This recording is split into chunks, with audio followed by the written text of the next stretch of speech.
isang kulungang bakal ay may taong malungkot umiiyak.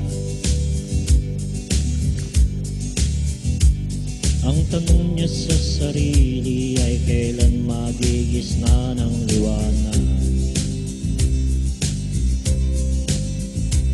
Malayo ang iniisip at nakakoy yung yaring mga pala. Bakit daw siya nagdurusa sa kasalanang di niya ginawa? Kahapon lamang ay kapiling niya kanyang asawa at anak. Namumuhay ng tahimik sa isang munting tahanang may tuwa. Ang kaligayahan ay pinutol ng isang paratang sa kanya. Siya daw ang may sala sa isang krimen na di naman niya ginawa.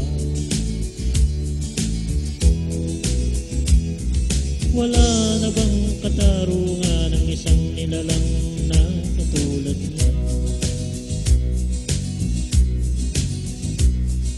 Ilan pang tulad niya ang nagdurusa ng walang kasalanan? Di ba't ang batas nating pantay-pantay, walang mahirap mayaman? Bakit marami ang nagdurusang mga walang kasalanan? Mga ilang araw na lamang haharapin na niyang bidaya. Paano niya isisigaw na siya'y sadyang walang kasalanan? Tanging ang Diyos lamang ang siyang saksi at siyang nakakaalam. Diyos na rin ang siyang bahalang maningil kung sinong may kasalanan.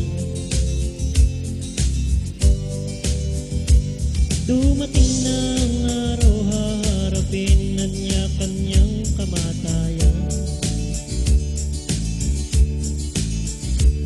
Sa isang upuang bakal na kay dami ng buhay na inutang.